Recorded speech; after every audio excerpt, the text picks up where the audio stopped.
Welcome to Queer News Tonight. This is the world's first and only LGBTQ daily news television show broadcasting live and available on demand on your favorite streaming channels. Analytics company vidIQ has certified the Queer News Tonight YouTube channel as the world's most popular LGBTQ streaming news show. Our queer stories have reached over 10 million views. We are proud that Queer News Tonight has more YouTube subscribers than any other LGBTQ brand in Florida. We thank you for watching and supporting our voice in the LGBTQ community. There is no other news program in the LGBTQ world like Queer News Tonight. Queer News Tonight anchor Al Ferguson has been reporting live from Tel Aviv. We believe he is the only LGBTQ journalist on the ground covering the ongoing Israel-Iran war. Stay tuned with us as we continue to bring you updates from Tel Aviv. It is Wednesday, June 18th. We are live and literally out of the closet and into the headlines. So many of your important stories we'll tell this evening on Queer News Tonight.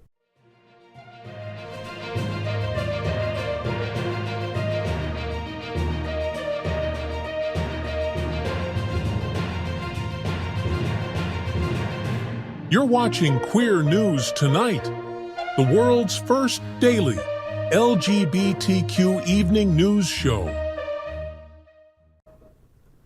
Welcome to the world's most important LGBTQ evening news show. Hotspots Magazine Happening Out Television Network is a nonprofit 501c3 media company in the same model as PBS and NPR, but designed for the LGBTQ community. Our nonprofit mission is to support the 11 pillars of our LGBTQ community. We want to inform and educate the key issues of lesbian, trans, Latino, Black, healthcare, seniors, students, faith, social justice, business, and queer culture.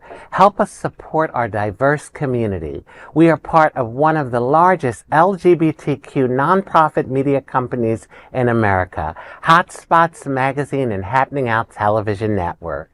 In 2025, our magazine is celebrating 40 years of the LGBTQ experience, and Queer News Tonight is celebrating our 5th anniversary with more than 10,000 LGBTQ television stories.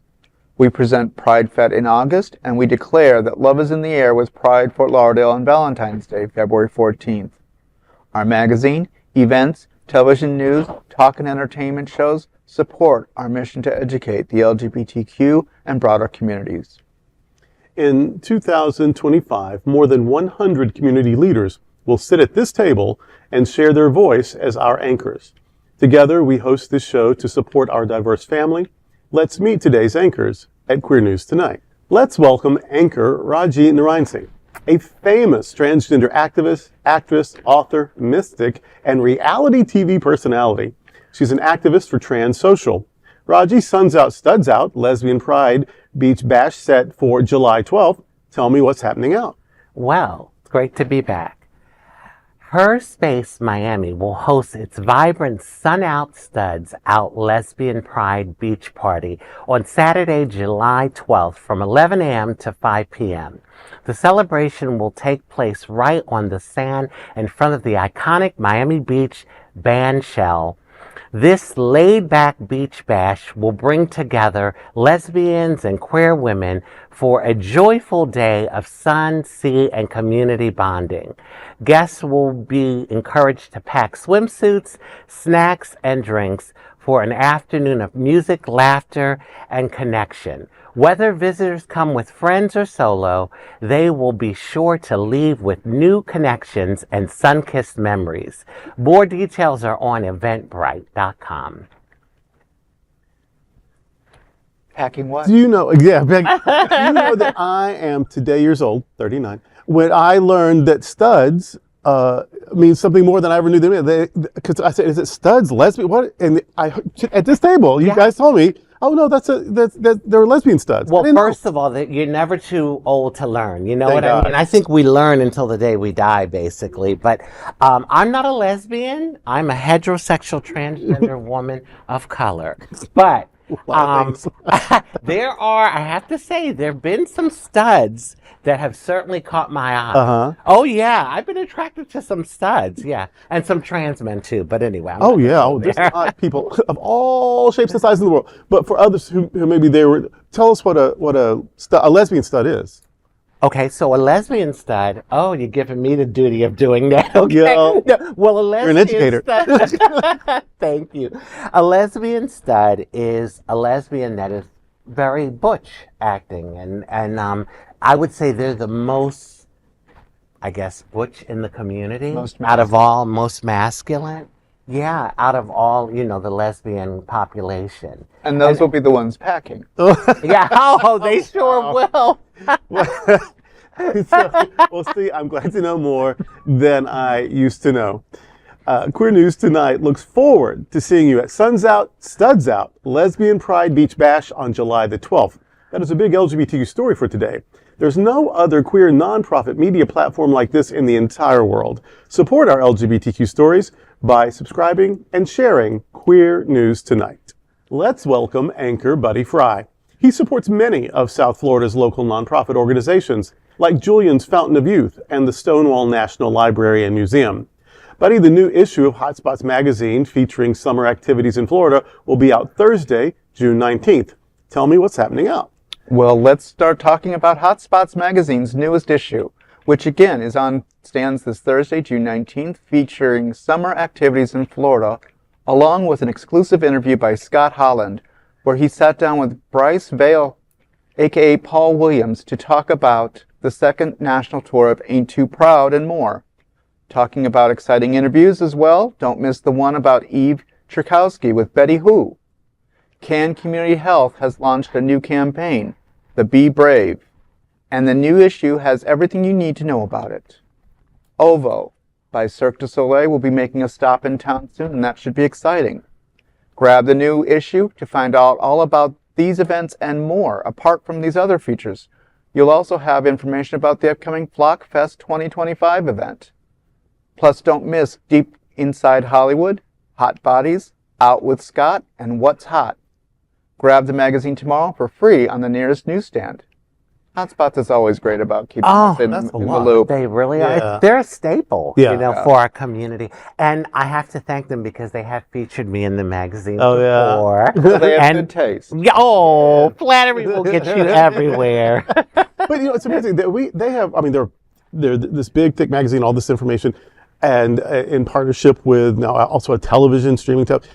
But this area has such a thriving queer community, queer arts, queer spirituality, queer media. Yes. This is really a unique place to be, especially in this state, the state of Florida, that we are not just a bubble. We are a thriving little culture of our own. And this is a sign of it, all this great media and so many things for the media to cover. And I got to say, I am so thankful with everything that's going on here in this country.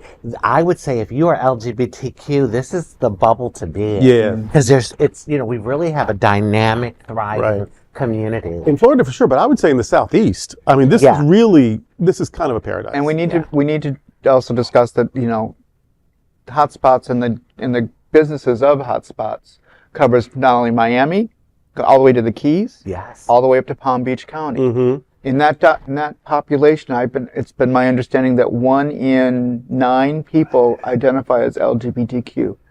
Wow. So that's a substantial population. It is. And I mean, we're substantial population everywhere, but it does seem a bit concentrated here.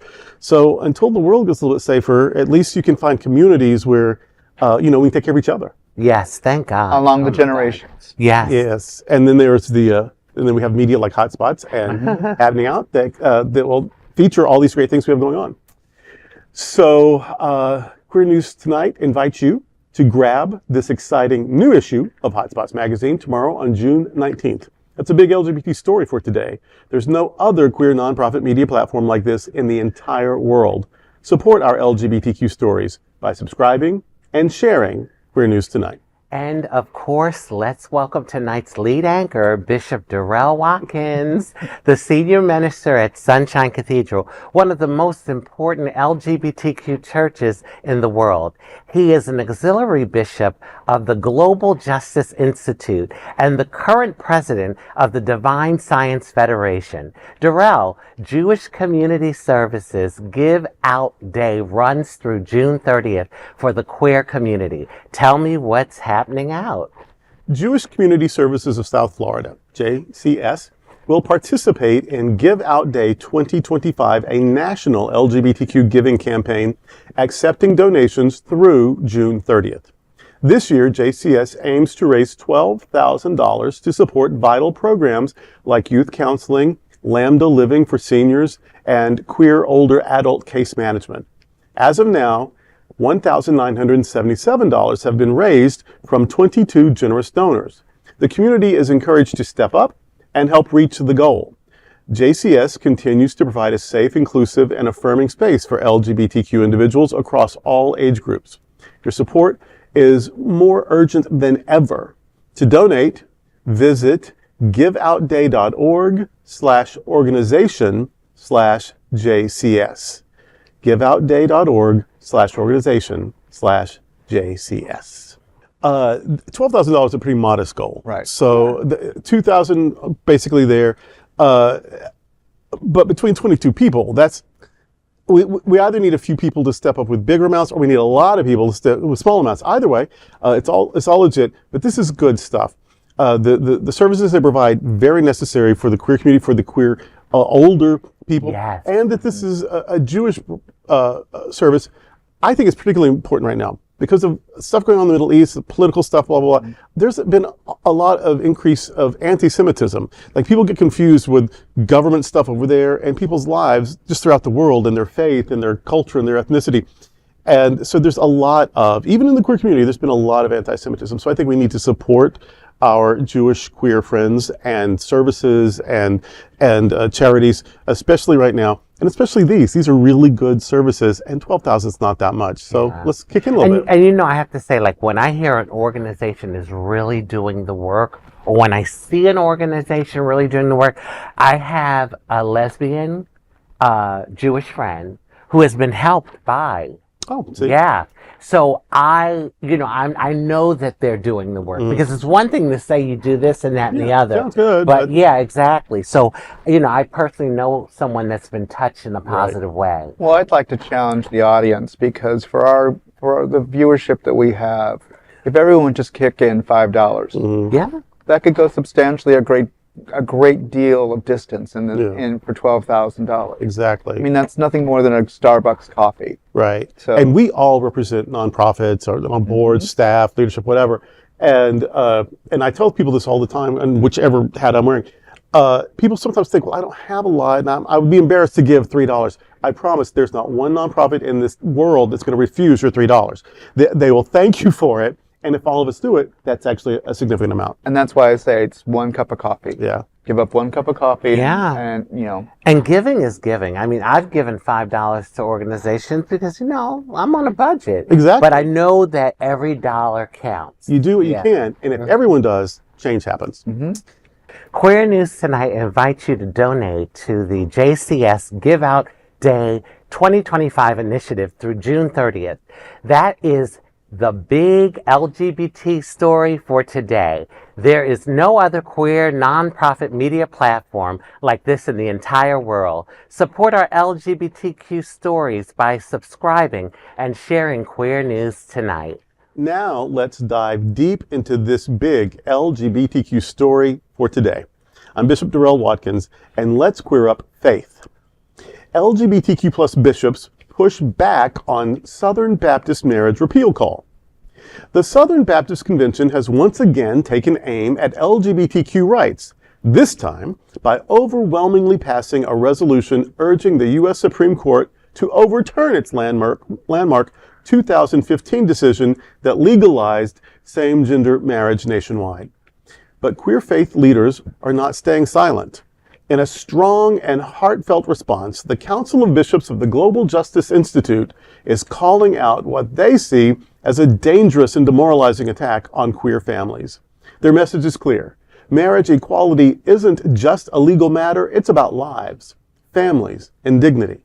The council also turned the tables with a powerful symbolic proposal, a petition demanding the annulment of all Southern Baptist marriages. Quote, if Southern Baptists wish to deny our marriages, they too must recognize the impact of such discrimination. End quote.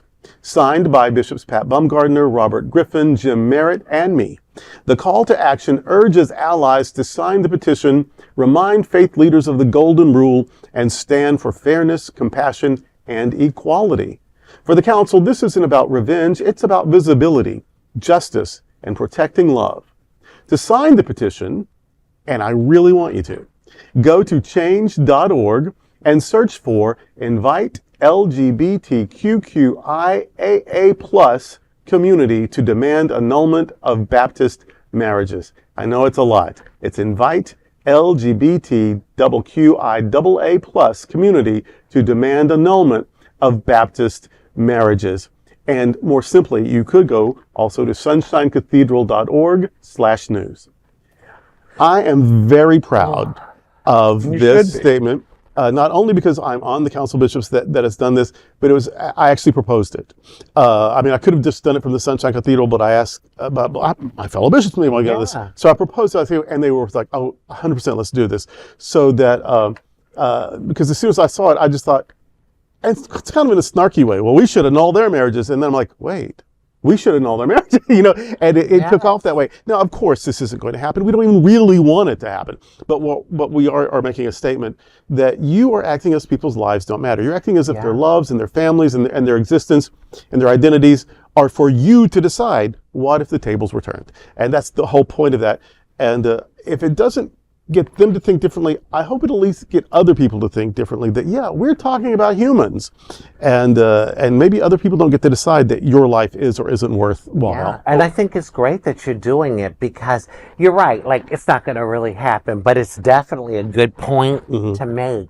I saw a video recently on Instagram, and it was this Baptist minister, and he was talking about, oh, you all want all the gay people out of this church? Well, then say goodbye to the music. Right. And I thought that was because, LGBTQ people have been in the religious communities all around the world and contributed. Right. And so I think it's wonderful. But I think, as a recovering Catholic, it's always important. But I think the biggest point that I haven't heard, because I didn't have a chance to do a lot of research on this story, is that unfortunately for the religious community, they equate marriage as religion. And the 2015 decision had nothing to do with religion. Exactly. The word marriage is only being used because the federal government requires us to use that term for the benefits of the decision. The recognition of the relationship, the recognition of the health care, the recognition of inheritance and the financial conjoining of finances, property ownership, all of those vast pieces and parts. And it's just sad that the religious community can't quite get past their single term definition and understand that marriage has 1,000 different definitions based on the legality in the moment of the time. And you can get married by the county clerk, go right to the Baptist church, ask them to say a prayer over you, and they can refuse. They can say, no, we don't do that here. True. Yeah. But because that's the religion part. And yes, in your religion, like, well, we don't baptize babies, or we don't serve communion to people who aren't members, or you make up whatever rule you want to. But this is a right. People have a right to marry and have families. And so you don't get to disrupt that right. You get to say, I won't bless it. That's your business. And I don't know anybody who wants you to anyway.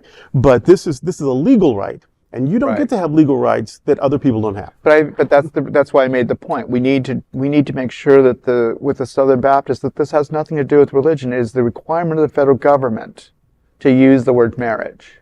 And I've said many times on this table before, when talking about similar topics, the gay community has failed to make that distinction when we talk about marriage. Everyone's happy, I got married. And then when we get attacked by the religious community, we don't sit there and say, but it has nothing to do with blessings.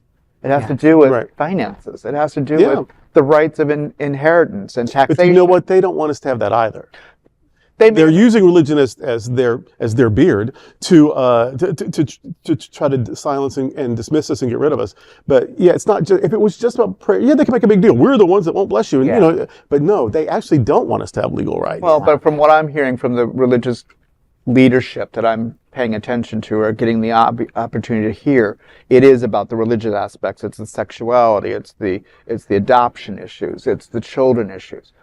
But I think we need to just dig in our heels and really go out of our way to educate everybody that it has nothing to do. It's a separation of church and state. Yes, and it's a legal definition. And it's a definition because for 250 years, that's how finances, that's how inheritance, that's how property, that's how healthcare has been.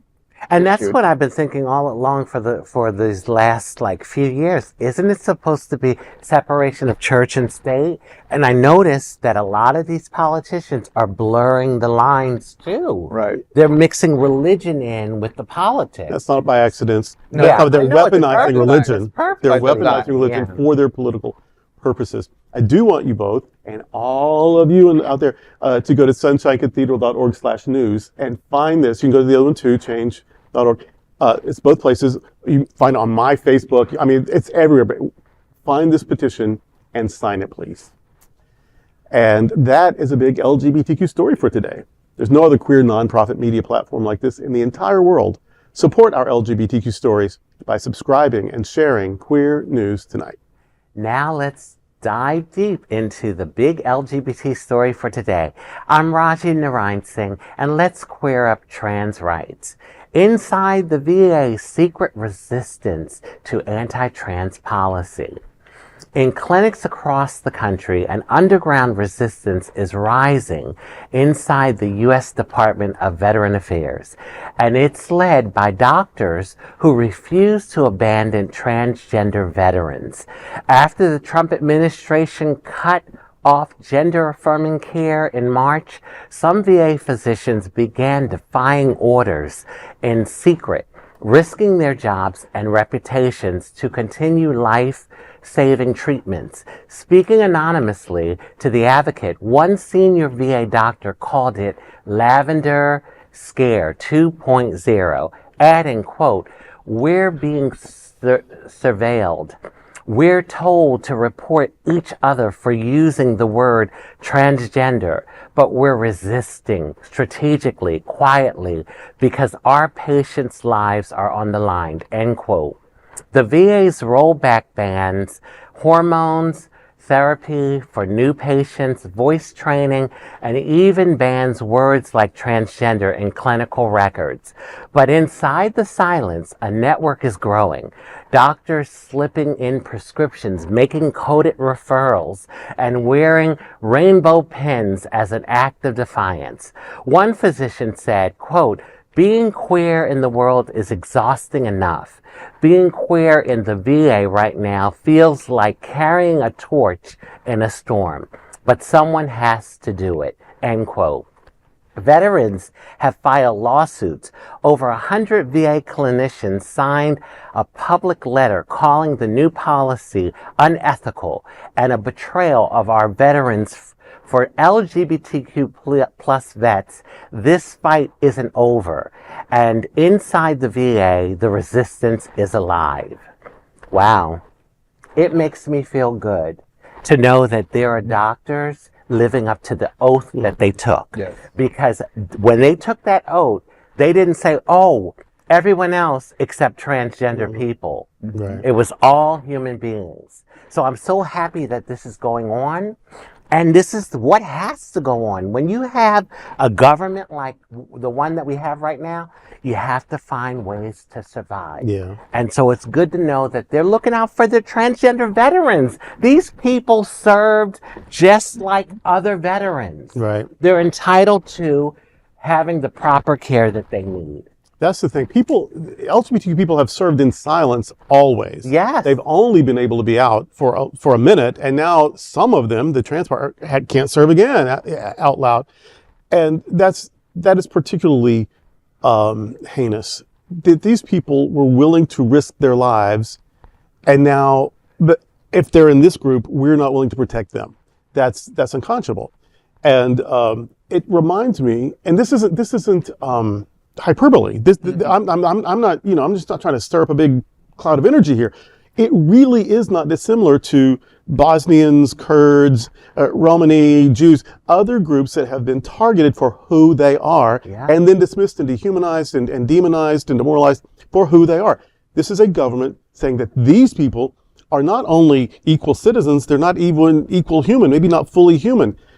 That is disgusting, and that's what you were saying when you say you don't get the same care, you don't deserve to have life-saving care, or even gender-affirming care, or mental care, or whatever you need. Yeah. And so, these are people who are willing to die for you.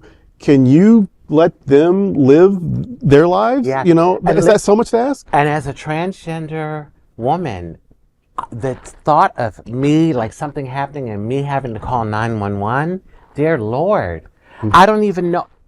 I'm scared, like, are these paramedics going to show up and be anti-trans? How are they going to treat me? For me to even have to go to an emergency room. And even if they're not cruel, are they competent? Because there are specific issues. Exactly. Yeah. And the reality is trans people have died because paramedics have refused to treat them because they were trans. We've had that in our history. That's not okay. So, I live this every day, and I just pray that I don't have to get to the point where, I went to the emergency room a few months ago. I had to go, and I was like, oh my God, terrified, praying in the car, but it ended up being fun. It was Holy Cross. Shout out to Holy Cross.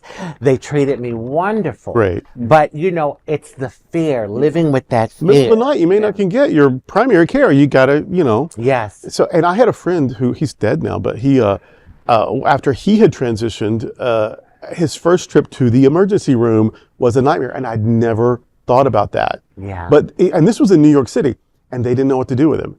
And so he's trying to educate the people who are supposed to be helping him. But, of course, he still had a uterus or whatever. So he had to be a self-advocate and an educator and a patient. That's not right. Yeah. And, I've gone to medical schools for this very reason and participated in trainings for the medical students so that, hopefully we have competent doctors in the future that are, comfortable with treating transgender people. You agree? Of course. It's hard to get a word in today. Okay. No, my only statement to this whole story, other than the obvious that it's horrific, is that my entire family has been military. I have uncles that have been military. My father is military. My grandfathers were military. I have cousins that are military. And I just pray that I know a few of my relatives that are military are also Republican, and I just pray. I have one of my uncles in mind who is a pharmacist at the VA, and he is a Republican, and I just pray that he isn't holding back services, and that he's doing the right thing by joining the underground, the resistance in the VA, and he's got a big heart, and he knows who I am, so I hope to God that he is doing the right thing. And I hope these people will be part of the resistance, but also they shouldn't have to be. The government shouldn't be putting them in that position. They should be treating everyone and not, Well, but look at the situation in general, because the VA is under attack for more than just the 1% of trans individuals that we have. It's under attack, period, because the president doesn't appreciate veterans. Right. So, unfortunately, so the only thing, my last statement, and then I'll shut up, is that I encourage everybody in the medical industry to just please do the right thing and to please support the trans community, whether you're in the private medical care or in the public system or in the VA system. And if you need help, please ask for it. We're here to help you. We'll do whatever you need. That's a big LGBTQ story for today. There is no other queer nonprofit media platform like this in the entire world. Support our LGBTQ stories by subscribing and sharing Queer News Tonight. Now let's dive deep into this big LGBTQ story for today. I'm Buddy Frey, and let's queer up the USA view. Texas judge blocks Rainbow Lounge marker citing, quote, unnecessary controversy. In Fort Worth, Texas, a long-awaited effort to honor LGBTQ+ history has hit a political roadblock. For over a year, activists have worked hard to install an official historical marker at the site of the former Rainbow Lounge, a gay bar that became infamous after a violent police raid in 2009. That raid, which happened on the 40th anniversary of the Stonewall riots, left one man hospitalized with brain bleed and another with broken ribs. The incident sparked outrage and reform, leading to new anti-discrimination laws and mandatory diversity training in Fort Worth. Yet, despite the city's approval of the marker, Republican Tarrant County Judge Tim O'Hare has halted the process. In a letter to the Texas Historical Commission, O'Hare claimed the application skipped proper review from the county's historical body. That claim has been challenged by former Historical Commission Chair Coletta Strickland, who has said, quote, "There was nothing untoward or out of the ordinary that was done for this application." O'Hare, however, insisted the marker would cause unnecessary controversy. His chief of staff went further, saying, quote, "O'Hare opposes glorifying radical gender ideology and drag performances. People visit public spaces for recreation and relaxation, often with their children. As the vast majority of our nation agrees, transgenderism should not be pushed onto our children," end quote. LGBTQ historian Todd Camp, who leads the group Yesterqueer, had spearheaded the marker project after giving a presentation on queer Fort Lauderdale history. Now the fate of the Rainbow Lounge Memorial remains uncertain. To date, Texas has over 16,000 historical markers, yet only one officially honors the LGBTQ history. Well, I mean, it's obvious from the statements of both the judge and his staff, they're focused on transgenderism and on the perversion aspects that the gay community supposedly has. And that's pretty sad, considering that I'm sure we can find multiple moments of sexual abuse and sexual problems in the straight community in Texas, especially Texas, geez, you know? I just hope that the community in Texas and Yesterqueer stay strong and just, you know, keep taking it inch by inch back to what we can do. I mean, Yeah. I don't know how much clout the judge has in the process, but I'm hoping the process has more clout than the judge. Exactly. You know, this whole thing about them saying we push it on kids. Listen, I was 4 years old and they were calling me sissy and faggot. Okay?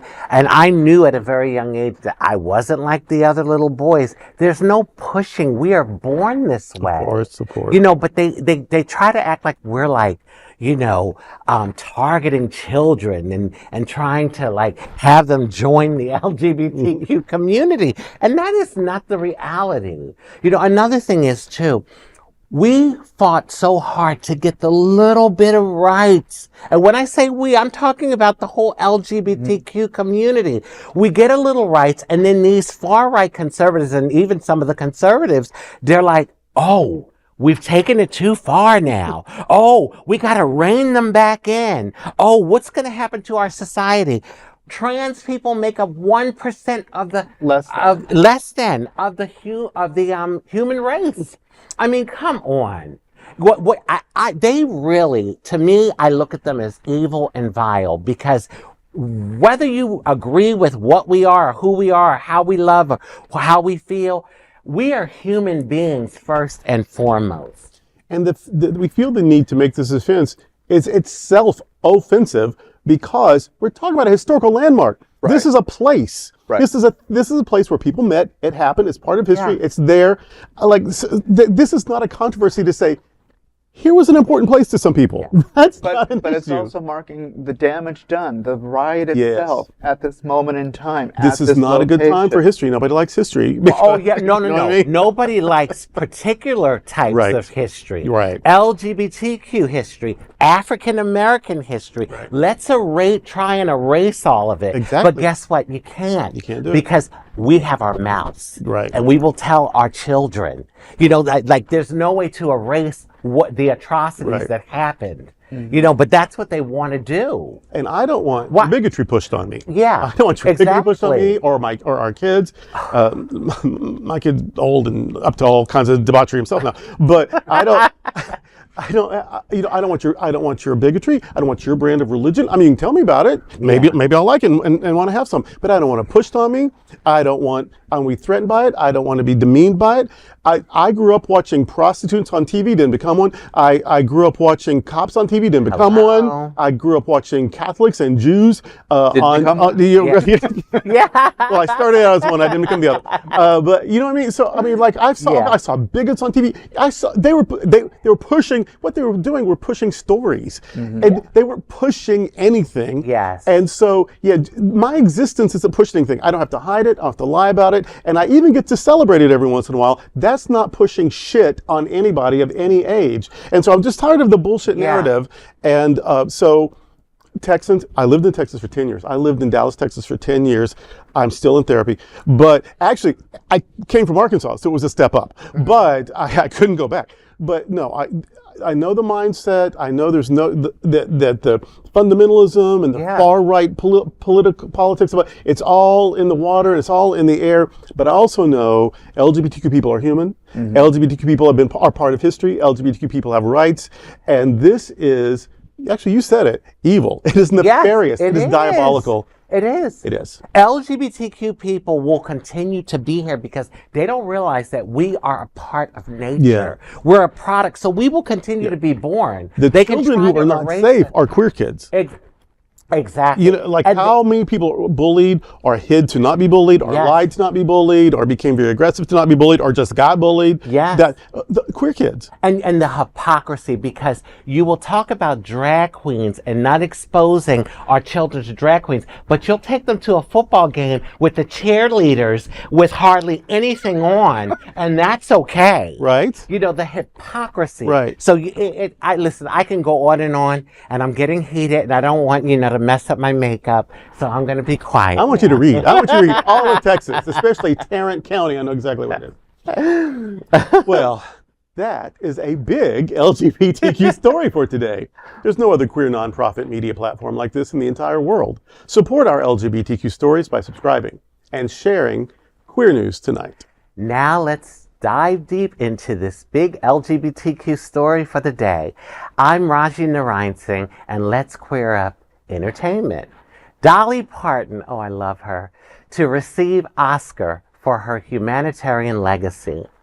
The Academy is finally giving Dolly Parton her Oscar, but not for singing.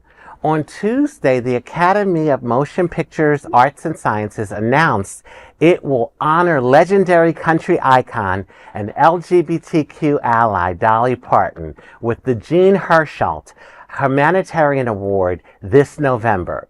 This special Oscar recognizes decades of philanthropic, oh my God, my words. Help me guys. Charity. Philanthropic. Okay, I got it. Work done by Dolly Parton founded the Dolly Wood Foundation in 1988, which evolved into the Imagination Library, a nonprofit that now sends free books to children around the world. She has long supported education in her hometown of Sevier County, Tennessee, funding scholarships and dropout prevention programs. In 2002, she launched the Chasing Rainbows Awards to honor teachers who've overcome hardship. She's also made big environmental moves, establishing the Eagle Mountain Sanctuary for non-releasable bald eagles, and helped fund wildfire relief efforts, a local hospital, and even research behind the COVID-19 vaccine. During the pandemic, she read books to children online to calm their fears. Though Parton never took home an Oscar for her music, she's had 2 nominations, including one for Traveling Through, written for the 2005 transgender-themed film Transamerica. The song earned her death threats, but she stood by it. She's also always stood by her queer fans. From drag queens to activists, Queer folks have long claimed Dolly as their own, and now Hollywood's highest honor will claim her too. She will share the honorary stage this year with Tom Cruise, Debbie Allen, and Wynn Thomas. Yay! I love Dolly. Oh my God, I love Dolly. And Dolly, if you see this piece, don't shoot me. I get tongue-tied sometimes. But I'll tell you, my favorite song is "He'll Come Again." Oh, I love that. My childhood even. And you know what I love about Dolly? She said, one of her famous quotes is, "It takes a lot of money to look this cheap," because she talked about when she was a kid going into town with her parents, and she would see the prostitutes, and she thought they looked so beautiful because they were all done up and over the top. And so I just adore her, and I'm so happy she's finally getting an award. I was shocked to hear she had never gotten one. And only nominated twice. Yes. Well, twice for her music. Right. So she, think of all the movies that she's played in, all the important movies she's played in. And she, of course, Country Music Awards, Grammy. I mean, she's got a lot of awards, but now she's gonna have the Oscar too. I'm happy for her. She's a good person. She is. Like she's not just a strong person or a smart person or a talented person. She's a good person. I remember when I saw her here a few years ago in Fort Lauderdale, and she brought some dancer on. I think he was shirtless, and you know what? He was like 21 or whatever. So of course he was cute, because everyone's cute at 21. And she brings it out and she says, "Ain't he pretty girls? Yeah." And she said, "Ain't he pretty guys?" And, yeah. She's That's very her. open. Yeah, it's just inclusive and loves everybody. And when she gave $1 million to Vanderbilt University for the vaccine, that was and then took it on camera herself to show it was safe. Whatever. Yeah. She's a hero. Yes, she is. And I'm just going to make the announcement now. She's inspired me. Oh wow. She said I was that little queer little boy. That would be like that. Picked on and bullied, and I would see her, and I was like, "Oh my God, I would love to have like that one day."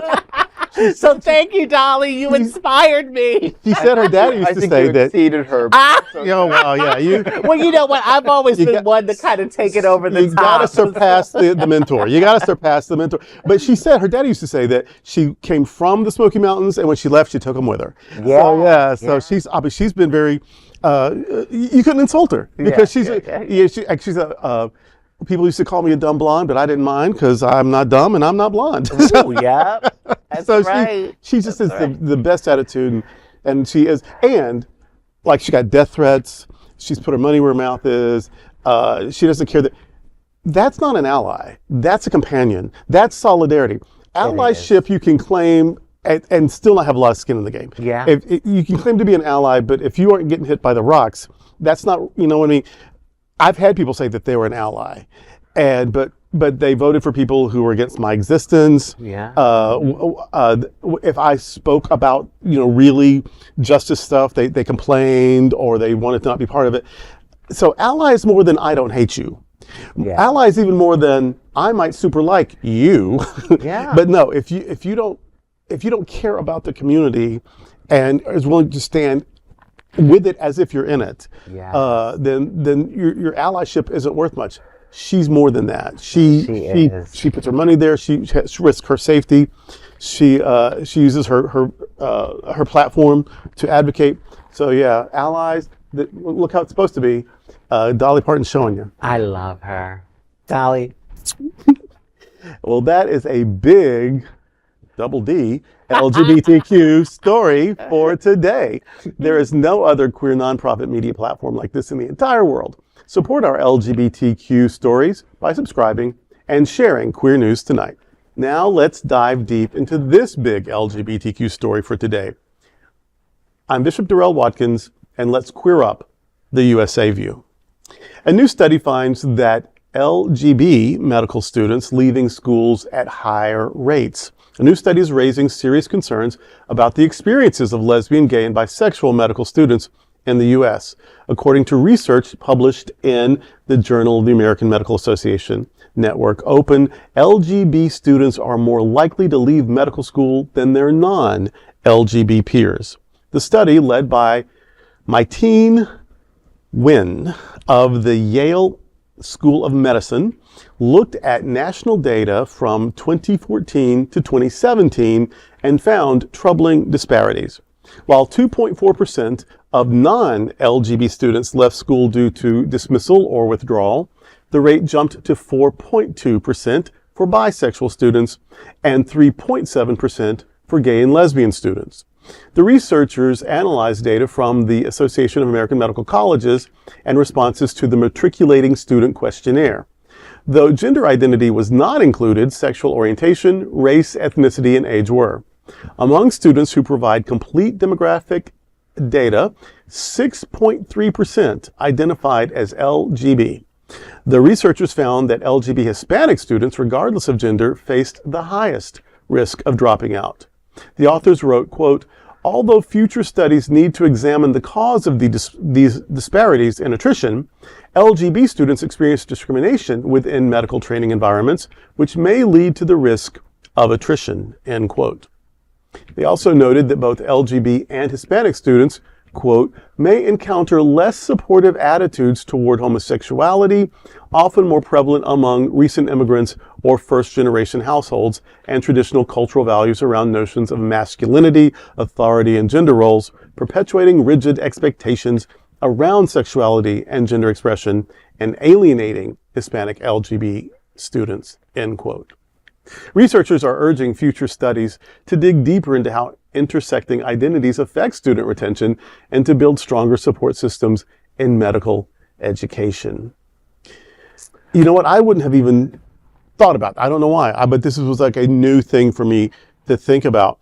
Because, you think medical school, that's science, first of all, it's super smart people and it's science, and you just don't expect, but they come from families and and a lot of times they're young themselves. And so it makes sense now that I don't know why I hadn't thought about it before, but we need queer doctors.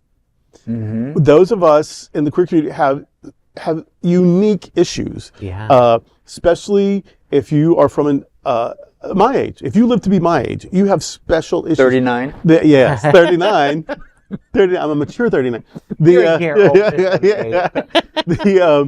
Because if you, when I was 39, actually when I was 29, we didn't have people my age. Yeah. We had lost a generation of men, really.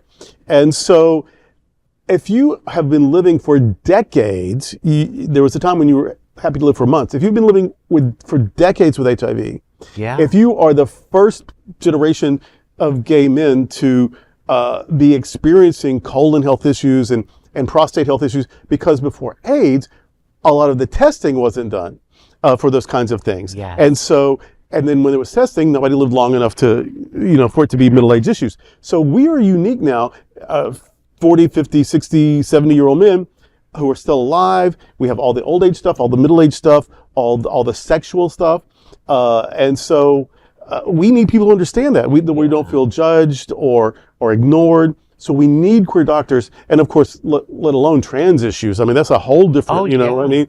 So we need queer doctors. So it is upsetting that queer medical students are having trouble getting through because we need queer doctors. Well, I'll tell you, when I have been in the hospital, like I've had gay hospital medical staff or personnel, like, come to me and like reassure me that I'm going to be okay. And it does mean a lot, but this doesn't surprise me. I remember in the early 90s when I was trying to go to college, I only got like a year and a half done. The bullying was horrible. I couldn't even walk through the halls without being taunted and these are young adults. Yes, and these are young adults. And it was so bad that I had one of my college professors say to me, do you want to just come to my house and take the course from my home office? And I couldn't take it. And I dropped out. I was going through so many other things. Sure. But so this is why this story doesn't surprise me, because it made me drop out when I wasn't even in medical school. I was just in college, undergrad. So academic environment should be a safe place where you can get help to get through that, not be against you. I'd be interested to see, because I noticed as you were talking about the study is 10 to 8 years old already. I mean, that's true. That's dated material. That's true. That doesn't really, in my opinion, in the medical world, matter anymore. So I would love to see how it's updated to the last 5 years. And I went to school and got my master's degree, or at least applied to get my master's degree. So I was lucky that school was tough, and I am of that age that in the 80s and 90s. School was tough, but school was just tough because school was tough. And I was going through growing up, and I was going through who am I? And I was going through, am I dating women, or am I dating men, or am I dating both? I didn't find college as tough because of my sexuality, because no one made an issue out of it. I was quiet and hidden, but I understand how tough it was. I was a triple major on top of that. So I made it hard on myself for no reason. But I can understand how difficult this might be for medical students, because as they're growing up, because you're in medical school till you're 25, 30. Yeah. Depending upon the degree you get or the practice you focus on. So I can understand why a lot of the students might be challenged. And, there are, I'm sure, at least in this time period, because this was, again, 10 years ago, there were some challenges. But I think now the younger generations, or the years past, have gotten a little easier, even with the obscene political situation that we're currently in. Yeah. But I would like to see how this is updated and how it impacts, because we do need specialized people in the gay community taking care of the gay community. Yes. We have always taken care of ourselves, medically and otherwise. In the 80s and 90s, when the AIDS crisis was so great, we had lesbians and priests and nuns taking care of us when medical professionals wouldn't. So we do need medical professionals of our community, by our community. My doctor, my dentist, my barber, every person I can get is queer on Team Durrell. It's important. It's important. I want my people. And to your point, college is hard enough. College is hard. So imagine that compounded with horrendous bullying. Right. Like, it's hard enough going to college. I had the bullying in public school, but not so much. But not in university. You know what? Because I was a double major. And one was sociology and one was theater. So one is social science, studying these kinds of things. The other was gay. Everybody was gay. And so the between the sociology and the theater, and then in graduate school, people are older, more mature, and I just didn't have that. In fact, it was a sanctuary for me, whereas public school growing up was a complete nightmare. But university and then grad school, all the more. And even in seminary, you think, well, religious people, I mean, not where I went. Because I went to a very progressive seminary, so it's a. But you're not going to have that kind of support in medical school, are you? You're not going to have a theater group or an LGBT club or whatever. Exactly. And you brought up the AIDS crisis. I mean, I remember being in high school in the early 80s, and oh my God, it was horrific. I don't even know how we survived, because we survived because we had to. Yeah, we're resilient people, and a lot of people didn't. But it's a lot of people were dropping like flies. And to this very point, or this very topic, it might have been better if we had more medical LGBTQ people at the time for us. My first HIV doctor was gay. Thank God. Oh, that was good. I mean, because I was terrible, and he kept me from being. During the examination, he'd rub my tummy. You can do that now, all these issues. But he would rub my tummy, just so I'd feel touched and connected and not scared. It was like a mother almost. He called me personally. Maybe he just liked bears. Well, I was skinny in those days, but he called me personally. Didn't have a nurse. He called me personally with results. The minute my things were better, he himself called me, told me things were better. It contributed to maybe my survival. We need queer doctors. So we do. Queer people who made it through medical school, thank you, bless you, we love you. And queer people in medical school, please try to hang on, because we need you. We do. We need you. Well, that's a big LGBTQ story for today. There's no other queer nonprofit media platform like this in the entire world. Support our LGBTQ stories by subscribing and sharing Queer News Tonight. As a nonprofit LGBTQ media organization, we would like to thank our viewers for supporting our mission to tell the stories of the queer community. We also thank the generous support of Jets Pizza. Jets is the LGBTQ community's most popular pizza in South Florida. Take a look around these streets. Do you really think we woke up one day and said, yeah, the world needs more pizza? Nah, just a better one. better, like the world's best pizza, Jet's Detroit-style pizza. Hand-pressed and baked to the thickest, crispiest crunch. You're welcome. Now visit jetspizza.com and save. Click on Hot Deals for special offers in your area. Jets, better because it has to be. Those are today's headlines from Queer News Tonight. These anchors represent the best of our LGBTQ community. If our rainbow family is important to you, share this news with your friends and family. Join the conversation on your favorite streaming platform. Queer News Tonight is the only live LGBTQ digital television show in the world that is out of the closet and into the headlines. We need your support. If our community is to grow and then thrive, we must tell our stories and bring them to the attention of the broader world. This is the only place in the world that tells these types of LGBTQ stories in motion and sound. That is the passion of Hotspots Magazine, Happening Out Television Network, and Queer News Tonight.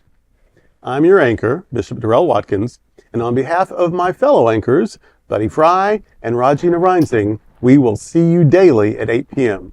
To our LGBTQ world, we hope you will join us by embracing love, generosity, bravery, be transformative, and queer. Good night. Good night.